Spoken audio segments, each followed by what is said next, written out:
morning. Good morning.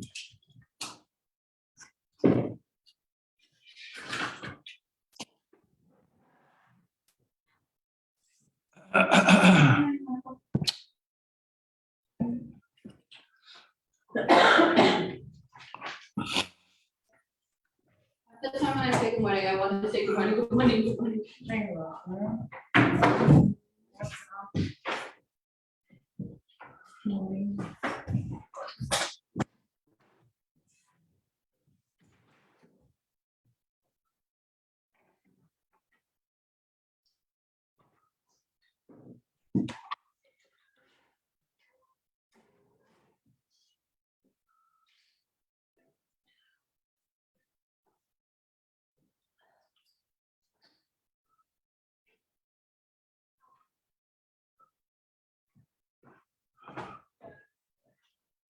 Good morning. What's your name? Tanya, Where are you from? Philadelphia. Oh, let me see. Do you have your name here? Have you learned Tanya before? I have. You have. So maybe you should be in a higher class. Hannah? Yes. And what's your last name? Ruben? Reuben? Mm-hmm. R-U-B-I-N. Rubin. Welcome. Thank you.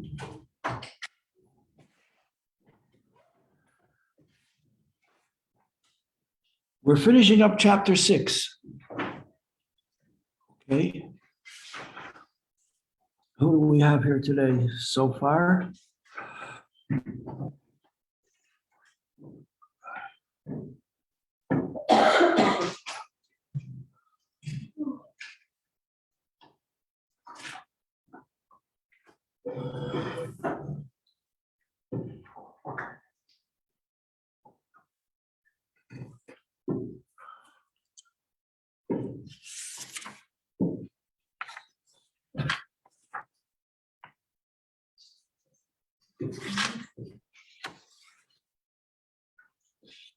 Ronnie, yeah, why your name is got left out? Ronnie, yeah, that's you.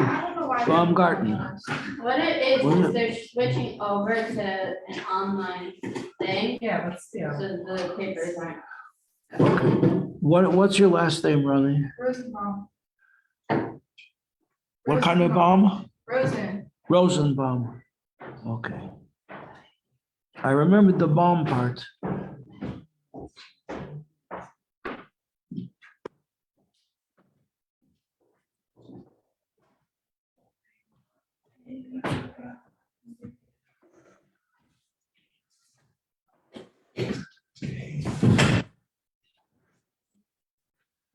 You were here yesterday and the day before also, right? I wasn't here yesterday. You weren't here yesterday, but Monday you were here. Huh? Monday you were here. Yeah.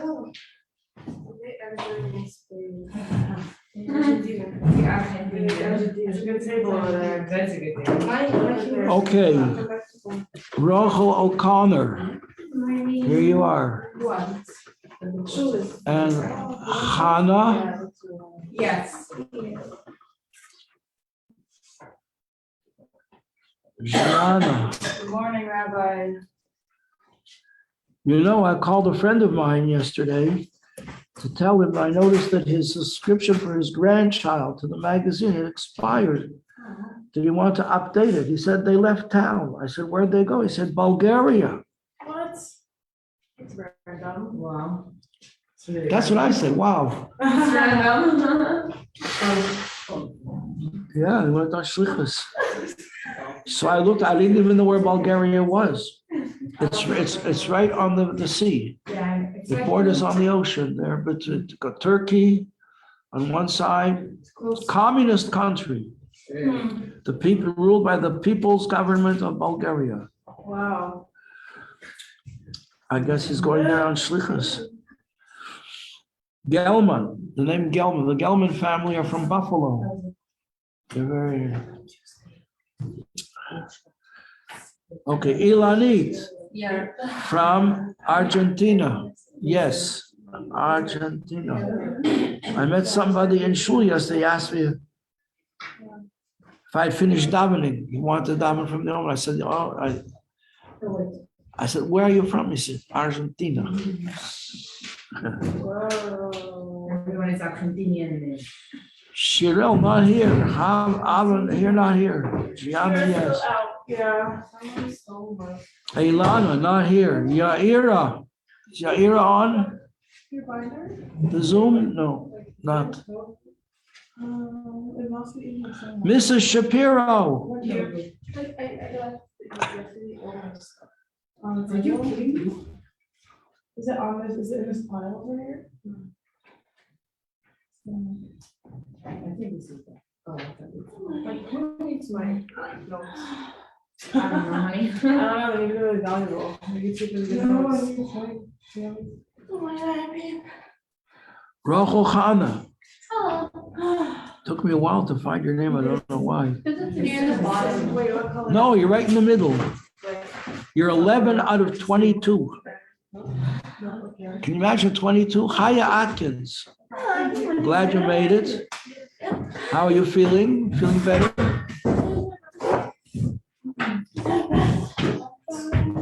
You need it. Yes? You want me to call your name? Yeah. I did call your name. Okay, for Sarah. I'm confused. You were a little distracted. Happens. Leah, I think that's it. Is anybody named that I missed? No? Good? We're all here. Okay, I'm just going to say a blessing on this cup of coffee, which Rachel Chama thinks might be strong, but she's not 100% sure.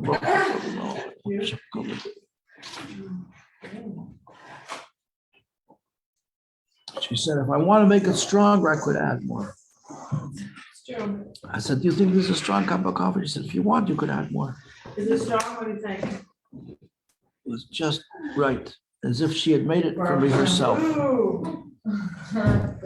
Okay, now, we learned this principle that one thing is opposite the other. Everything is made, thank you, exactly corresponding to other something else. Like this, everything has a mirror image. So we have four worlds. Number one world is the first concept of a world. Before that, there's no worlds, there's only Hashem. Then Hashem thinks, if I'm going to have a kingdom, I have to have a world where I could be a king. So he has to make a world. But the first world that he's going to make is so connected with him, it's actually one thing with him. That's called the world Atzilus, from the word Etza, which means by, near, or it means something emanated from him, not something separate. Not something separate from him.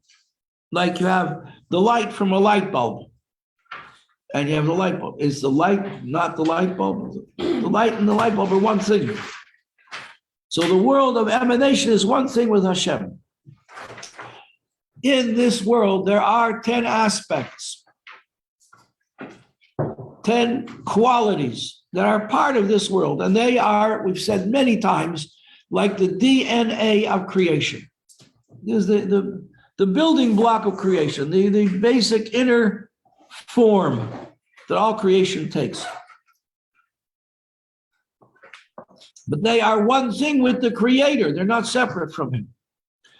And then we have to go down to a lower level, infinitely lower than, incomparably lower, because this requires meditation to think about, conceive this, that we have one world, so to speak, that is totally united with its creator. And now we have to have a world that's separate. It's a world separate unto itself, getting life from its creator. Like, by comparison, you have a young man gets married. He wants to have a family.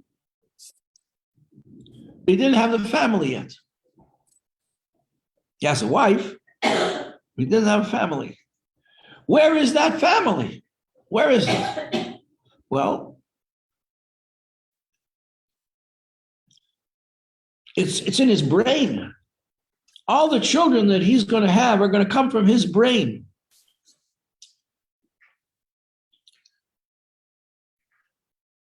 They're all there. You could have one child, 2, 3 children, 10, 15 children. They're all there in him, unified with him, but they're not born yet. So now the first child is born. What a simcha. Oh boy, Shalom Zohar and Abris, and everybody's happy. We have now the marriage becomes complete, and it's impossible. Remember this, girls. When you get married, you're going to be so happy. You'll marry a nice young man. He'll treat you like a queen. You'll be a princess. You'll be so happy. And eventually, Hashem should bless your marriage with a child. And you'll wonder how you could have ever thought you were happy without a child. You won't even understand how you even considered being alive when you didn't have this wonderful child in your life. It's something totally new. So similarly, in the creation of the world, we have the world as it is in Hashem's mind, totally unified with him, and then we have the world. Well, is it Hashem? Did anything change in Hashem? Does anything change Hashem? Did Hashem change when he created the world? Did it make a change in him? No. What do we say in the davening every day? You are he. Notice parallel sentence structure. For those of you who know a little bit about English grammar, parallel sentence structure. You are he before the world was created. You are the same one, same God as after the world was created. Nothing changed. In the future, you will still be the same. Because nothing can change the infinite. So therefore, Hashem has to create a system whereby he is not visible, seen, so that he can have some place to put the world. Otherwise, where's it going to go? Where do you keep the world? Where are you going to put it? In the broom closet?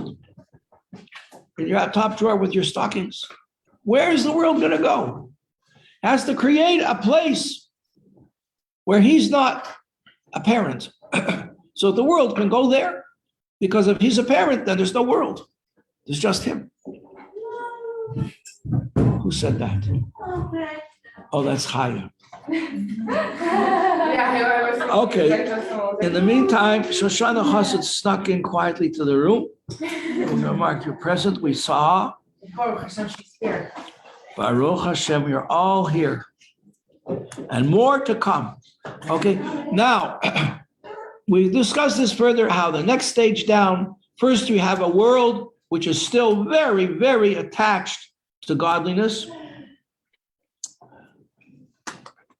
We'll make a little diagram here with a marker. Let's work on this assumption that we need to create. Okay, here is like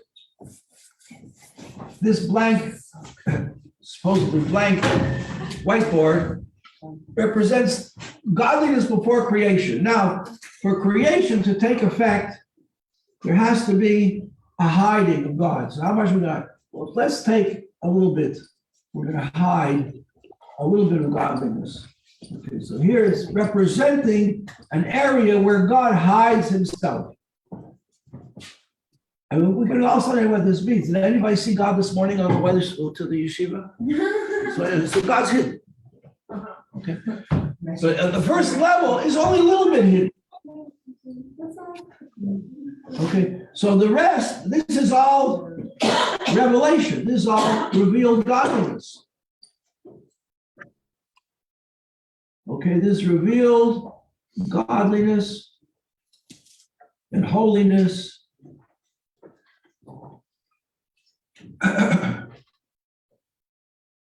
This is the world of creation. This is where creation actually begins. Higher than this is just God. Okay? Godliness. Okay, this is the world of Atzilus. This is the world of creation.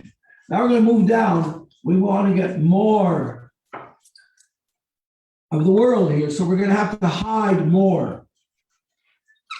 We have to intensify the forces of hiding. The forces of withholding. We're going to withhold the godliness. We're not going to allow it to be revealed. Hashem is not. So now the hiding is much greater. So the intensity of the light is much less. Less light, more hiding. Now we can get the idea of not just that there could be a world, but the world actually has a form to it. Like, what does it mean by a form? Let's take the idea of a table. You have a table in front of you, that's a physical table, right? But before a physical table has a form. Who conceived of the idea of a table? Who was the first person who made a table? Was it some ape-like creature took a piece of wood and put it on down a couple of stumps and he had a table? A table. Is that how it was? No, I don't think so, but you could imagine. Rabbi, can you please tell me what's written under creation? Revealed. Creation revealed. And after another. Godliness. This is revealed godliness. And after that? Holiness. Thank you. Okay, I'm sorry. I apologize for writing sloppily. It's okay. Thank you. It's all because of computers. I used to have a very, very neat handwriting. And I used to write everything. And I forgot how to write because I was typing the whole time. Okay. I'm just kidding. Okay, so now we have like a table. You have the whole concept of a table. Up here, we're not thinking about tables yet. Now, kind of, what's a table? A table is a board and 4 sticks. A table, but this is an idea. You could have an idea of a car, but nobody knew how to make one. We had an idea of an airplane for thousands of years. People tried to figure out how they could fly. Greek myths of people tried to fly, figured it out, came too close to the sun, it all melted, it crashed. So we have ideas, but they didn't get down to the physical world, physical level yet. They're just still in the world of ideas. It's called the world of forms. Okay, so this is creation, and this is the world of forms. In Hebrew, it's called Yetzirah. Yetzirah. And now finally, Hashem he doesn't want to be a king of ideas. He wants to be a king of a world, a physical world. To have a physical world, we're going to have to hide the light of Hashem much, much more so that you can walk to yeshiva and look up into the sky in the morning and remember, oh yeah, there's a creator up there. There's a whole creation going on. I wasn't thinking about it so much because it's very hidden. Okay, now down here, godliness is so hidden that a person could even think that something bad is good and something false is true. And that's why this is called the world of lies, the world of deception, the world of hypocrisy. You can't have any hypocrisy or deception. Everything's revealed up here on higher levels.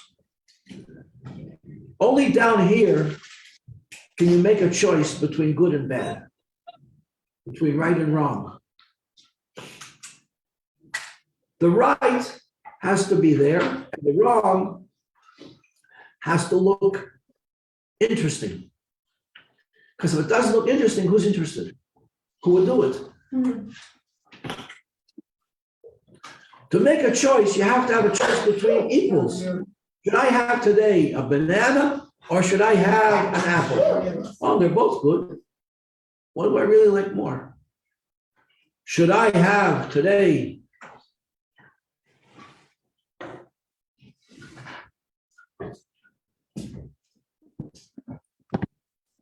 scrambled eggs?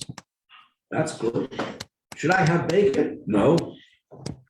Bacon. Some people think it's good. In fact, some people are so subservient to the idea that they make phony bacon. They just like bacon, only it's not bacon. Because they must have the taste. And here's a new student. Hello, good morning, welcome. What's your name? Sharon. What? Sharon. Sherry. Sharon. Sharon. Sharon. Yes. Wow, our class keeps growing and growing and growing. Lee Ayanhara. Sharon, where are you from Argentina? No, Brazil. Brazil. Oh, Brazil. I have family in Brazil. Yeah. Yes, Paulo. In Sao Paulo.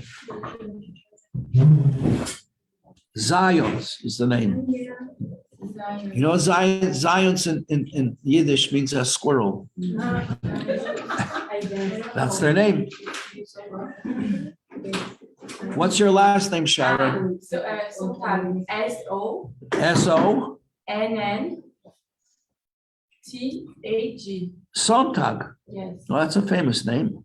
Yeah. Okay. Have you learned Tanya before?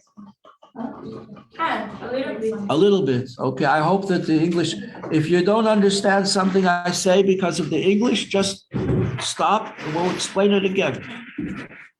We explain things over and over again. That's how students get to know. I have a question, Rabbi. Oi. Oi. All right. I'm ready. Okay, it's just a clarification. So did you say creation begins in Bria or in Atzilus? Bria is the first level that we can call creation, with something separate from God. Atzilus is not separate from God. Atzilus is one thing with God. Atzilus is God. Now this is amazing. We're learning about the birth of Moshe Rabbeinu. Moshe Rabbeinu had a soul that was revealed in his body, but was still aware of its source in the world of Atzilus. He had a soul of Atzilus. Big tzaddikim, their soul comes from the world of Bria. And beautiful tzaddikim, on a lower level, their soul and angels are from the world of forms. And we are in the world of action. This is the action place where this is where all the action is. Here, this is the world of action.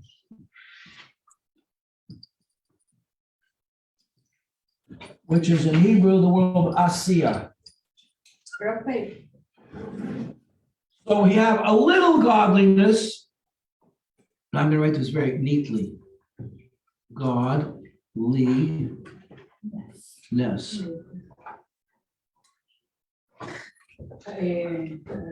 So there's a little godliness in this world.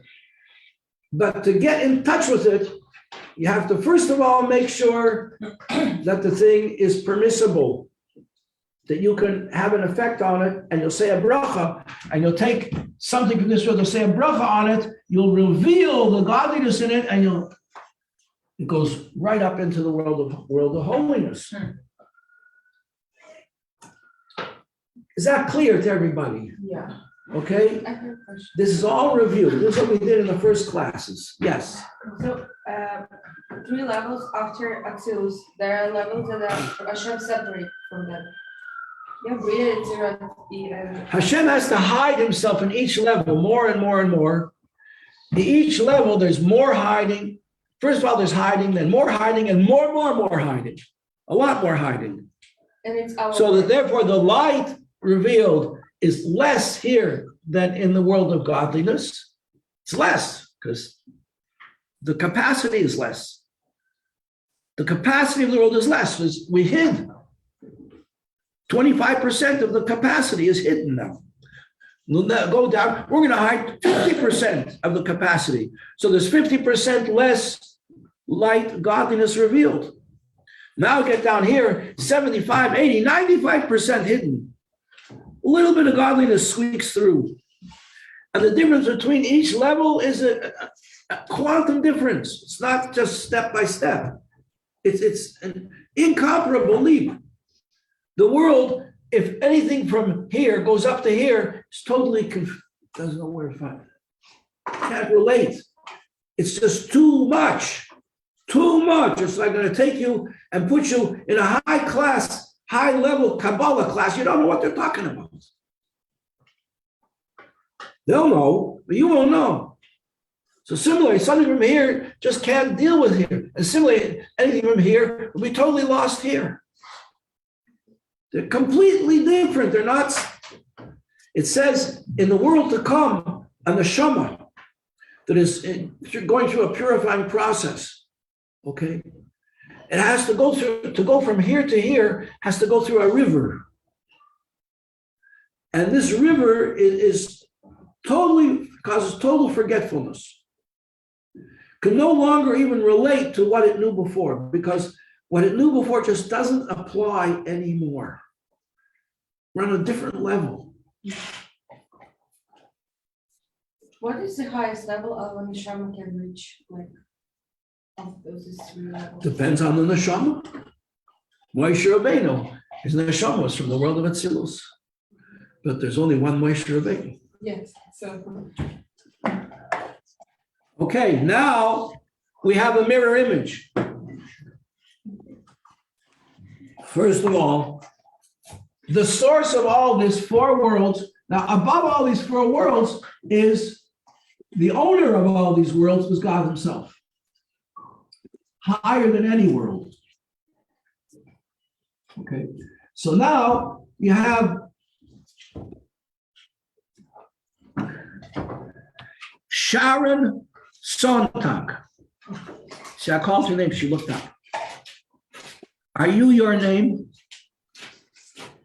No, you're not. Your name, that's just your name. You are much more than your name. Do you understand me? You sure? How about Hannah Rubin? She looks. I say your name. You open your eyes. Your name is a handle on who you are. But is that really who you are? It's just your name. A name of who you are. So we have Hashem, and we have Hashem's name. Is Hashem's name Hashem? Well, we can call him by his name, but he's more than his name. How much more? Infinitely more. But his name is finite. His name has 4 letters, right? But it's just his name. But they're his name. If I call your name, Batya, she looks. It's your name pulls you. Person faints away. What do? Ilanit. The name pulls the life into you. So the name is connected to your life. So Hashem's name is connected to the essence of his life. What is Hashem's name? That's the beginning of creation. If we just have a godliness, where's creation going to start? Wherever it's going to start with 1 dot. And that dot is going to be something that wasn't there before.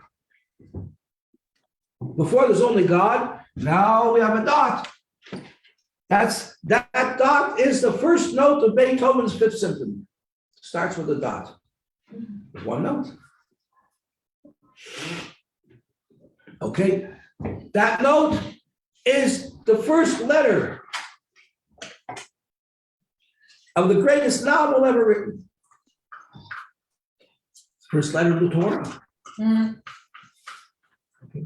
Now we're going to expand this dot. We're going to give it dimensions. We're going to expand the dot. We're going to give it dimension to the side. We're going to give it dimension to the length. And we have a letter. So we have a dot. And we have to remember this dot really comes from something higher. So there's a little arrow going up, but we're going down. We're going to take it down. Okay, so we have 2 letters. We have a dot. We call that a yud. And we have a hey. You know how you pronounce hey? Let's everybody pronounce right. Take a deep breath. That's a hey. Let's do 1, 2, 3. In.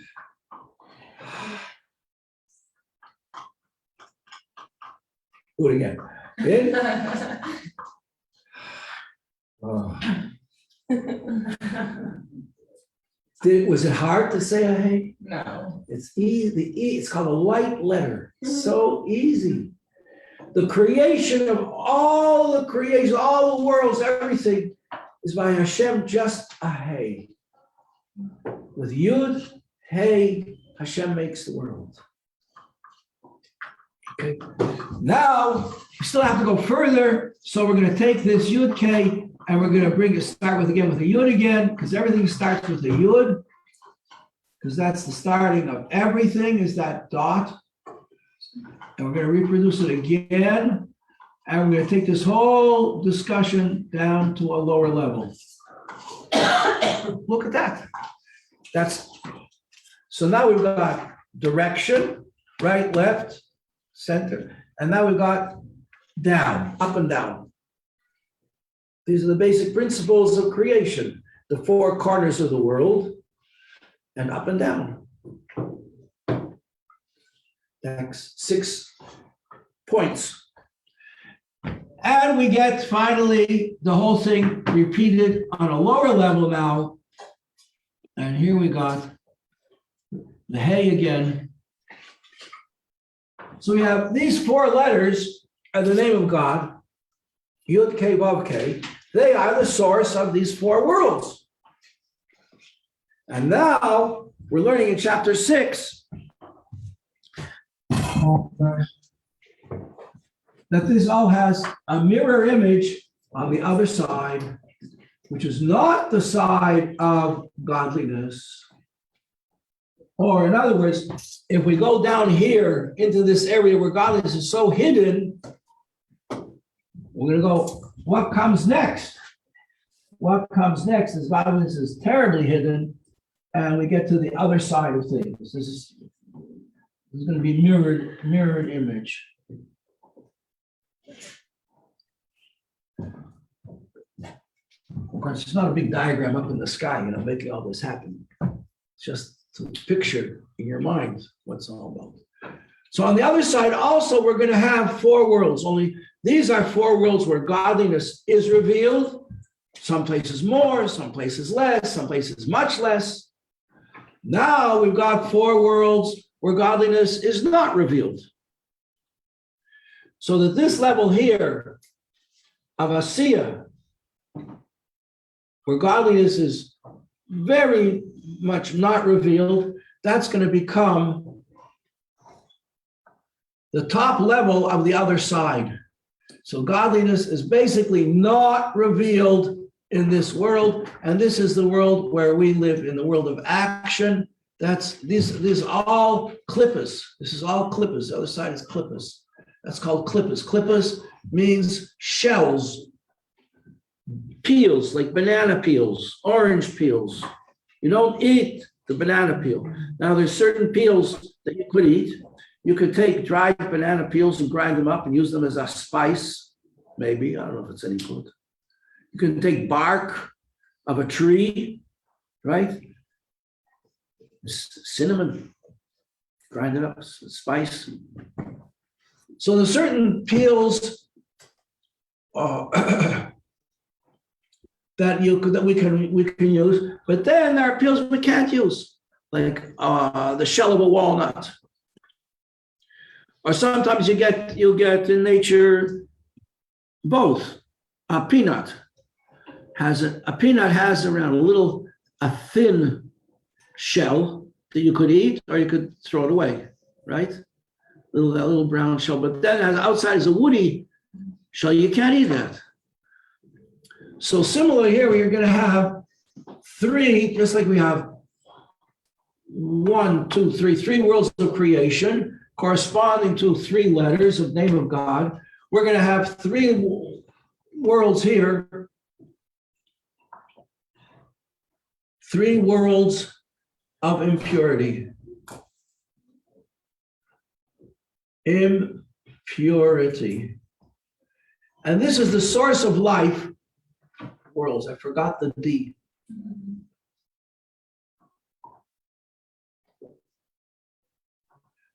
Can you read that, Hannah? Yeah. 3 worlds of impurity. This is the opposite mirror image of the 3 worlds of purity, of holiness. And this is the source of life of all the things that are impure, like eels and sharks and lions and tigers, things that we can't be involved with, can't eat them, and activities that we're not allowed to do, like stealing or hurting people or misusing speech, cursing, lying.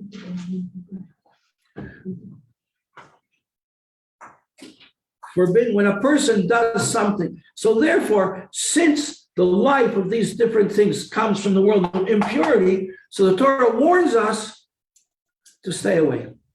You know, like the guy in the office, we got a brand new fancy dancy coffee machine. It could do everything except make breakfast. And people tried to use it, didn't know what to do.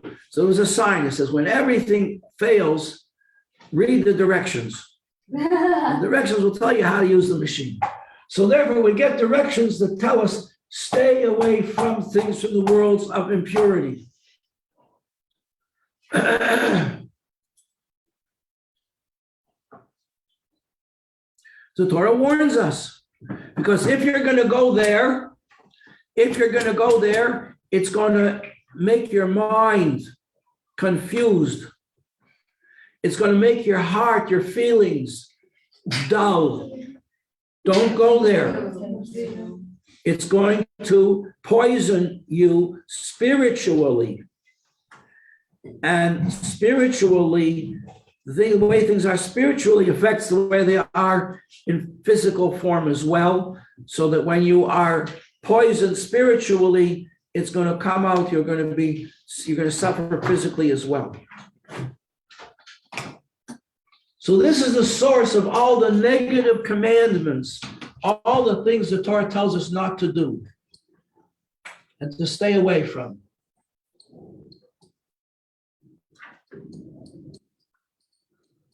And there are levels. Some are more severe than others.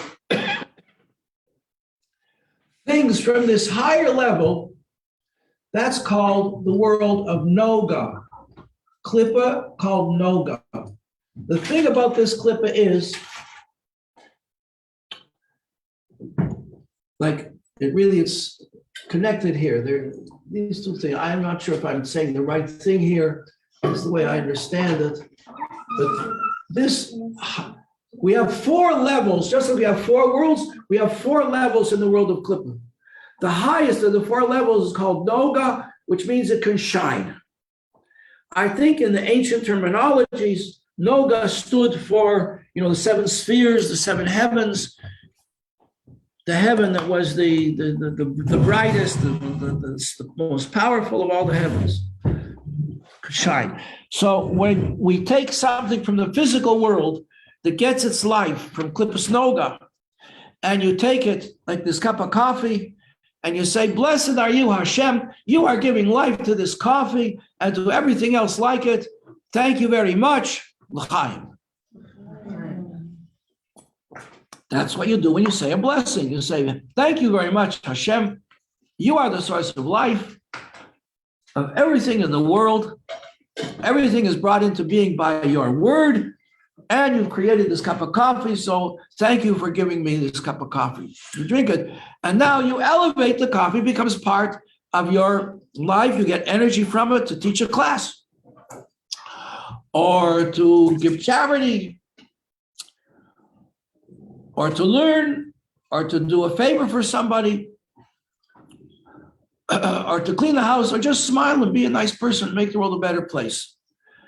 So the coffee now becomes part of your the holiness of your daily life. So the coffee is now participating in your learning Hasidus. Coffee couldn't do it without you. And if, heaven forbid, things go wrong in your day, and you asked your roommate so many times to please, please, please make her bed. Please, please, please don't leave dishes in the sink. Please, please, please, please, please put the cap back on the toothpaste. And you come into your room at night after a difficult day in the office or your job or whatever you were doing, taking care of some children, and the bed isn't made, the dishes are in the sink, and the cap is not on the toothpaste, and you are upset. What's wrong with you? You say, and all of a sudden, all that life and energy you got from the coffee becomes absorbed in your anger. And anger comes from the element of fire in the animal soul. We learned that in chapter 1. So instead of going up into godliness, it got pulled down into klippa. Everybody got it? Yeah. You understand? Okay. This is the last time I'm going to teach this class until the next time. By the way, Rabbi, Because we didn't finish the chapter yet. We had to understand all these things because the end of this chapter is, here, look at it quickly. I'm going to extend the class, okay? Page 110. Open your books. The world of klippas are divided into 2 categories, just like you have a yud, and then you have 3 letters. Just like you have the world of godliness, and then you have 3 lower worlds. So in the world of klippa, you have a higher level, and then you have 3 lower levels. So the world of klippa is divided into 2, exactly the same way. A higher level and 3 lower levels. The higher level of klippa is the source of everything that is permissible to us to do in this world. But it's klippa. So you can go shopping. You can go to the bank. You can do exercise. You can travel, sightsee, do all of it. Nothing wrong with all these things, but nothing particularly good about it. We want to invest everything we do with a goodly, a holy purpose. And if we don't, we don't. So that's the world of Noga. The higher, and then the lower 3 worlds are entirely klippa, and they are the source, page 111 here, the existence and life of all the unclean and forbidden things that we're not allowed to eat, and the sustaining force of their bodies, that which keeps them alive.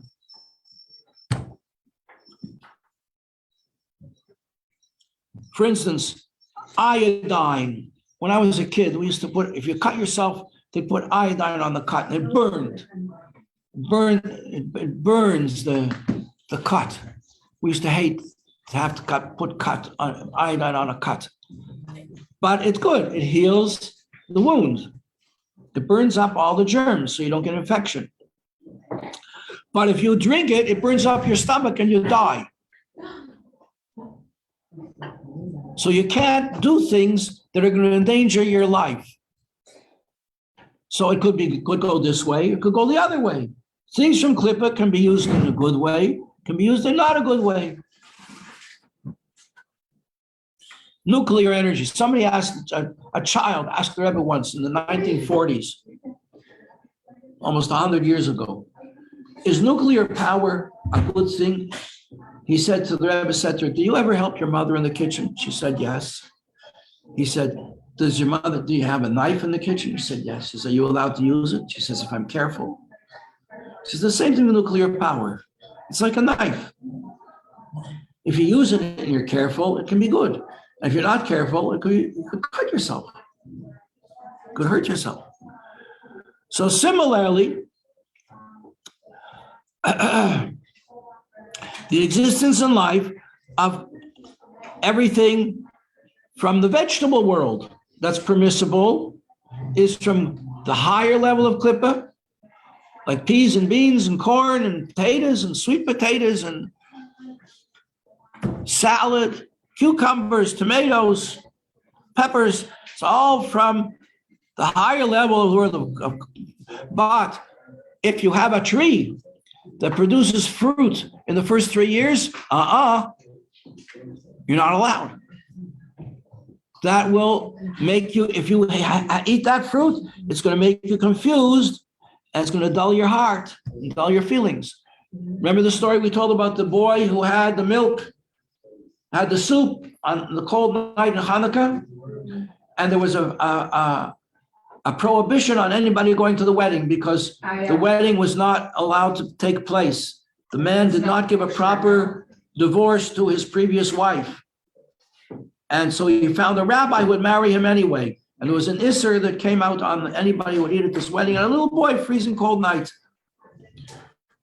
was called in by the caterer, kosher caterer, didn't know about it, and said, here, have a little bit of soup and warm up. And later the boy grew up and could not learn Torah, could do everything, could do mathematics and science, everything, couldn't learn Torah. Rabbi Akiva Eger, when he was asked about it by his parents, he said, must be he ate some non-kosher food. It has an effect, you see, because it's coming from the world of klippas. So similarly, if you have grapes in a vineyard and wheat growing underneath the grapes, you're not allowed to mix. You're not allowed to mix. There are a lot of things in the Torah says you're not allowed to mix. You're not allowed to mix milk and meat. You're not allowed to mix wool and linen in a garment. You're not allowed to mix grapes and wheat in your garden. Anything that comes from that is forbidden, and therefore it's going to make a barrier between you and God. And similarly, on the bottom of page 111, the life of any action you do, any words that you say, any thoughts that you think that are contrary to the guidelines, the directions of our Holy Torah, are drawing life from the world of Klippa. And from that life is going to be made your flesh and your blood and your brains and your heart. That's the end of chapter 6. We did it. Now I said to Rabbi Majeski, I would ask you, which kind of learning do you like best? When we just read the text? Or when I tell you a lot of stories? What should we do? He says he's complaining we're not learning enough. We're not learning enough. I said we're learning a lot, but Thank you, Rabbi. so everybody take a piece of paper. Or you know what? We'll do it tomorrow. Tomorrow we're going to start. We're going to do straight learning. I'm not going to tell you stories, and I'm going to give a lot of examples. We're just going to learn text as best as we can and see how it goes. If you like to cover, How about a little bit of both, Rabbi? nobody has to write their name on the sheet of paper, but I want to get a consensus from everybody how you want this class to proceed. A little bit of both. Oh, you're here. Yes. Yaira. Hi, I missed you. I missed you too. Okay, who else came in afterwards? Elena? Me, Yeah, C. thank you. Vasya Lyubov? I am. Elena. Da. Who else did I not call? Anybody else snuck it in the middle? No, okay. Thank you, everybody. Thank you, Rabbi Pape.